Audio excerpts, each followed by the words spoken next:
আসসালামু আলাইকুম। আমি ডক্টর মোহাম্মদ আশিক আকরাম, অ্যাসিস্ট্যান্ট রেজিস্ট্রার অর্থোপেডিক্স ডিপার্টমেন্ট, কেন্দ্রীয় পুলিশ হসপিটাল। প্রতি সপ্তাহে সোম ও মঙ্গলবার চেম্বার করছি নারী শিশু hospital and consultation centre, Bagbari মোড়, হেমায়তপুর, সাভার, অত্র ঠিকানায়। আজকে আমরা আলোচনা করব অস্টিওপোরোসিস অথবা হাড্ডি পাতলা হয়ে যাওয়া এই ব্যাধি সম্পর্কে। অস্টিওপোরোসিস বা হাড্ডি পাতলা হয়ে যাওয়া এই ব্যাধিটা আমাদের দেশে খুবই কমন একটা অসুখ।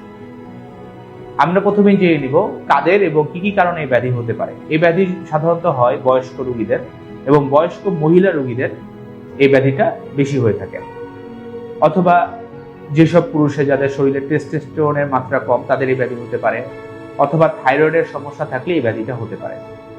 এই ব্যাধি থেকে আমরা কিভাবে পরিত্রাণ পেতে পারি?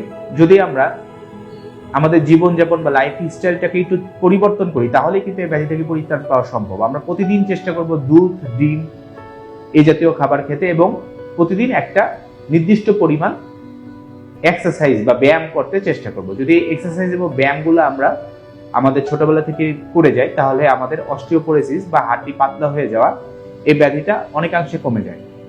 এবং আপনারা জেনে অবাক হবেন, এই অস্টিওপোরোসিস বা হাড্ডি পাতলা হওয়া থেকে অনেক ক্ষেত্রে হাড্ডি ভেঙে যাওয়ার ঝুঁকি থাকে। তো আমরা সবাই চেষ্টা করবো আসলে ছোটবেলা থেকে কিছু পরিমাণ শারীরিক এক্সারসাইজ বা ব্যায়াম এই জিনিসগুলো করার আমাদের ফ্রি টাইমে, তাহলে আমরা ভবিষ্যতে এ ধরনের রোগ থেকে পরিত্রাণ পেতে পারবো। সবাইকে অনেক ধন্যবাদ, ভালো থাকবেন সবাই।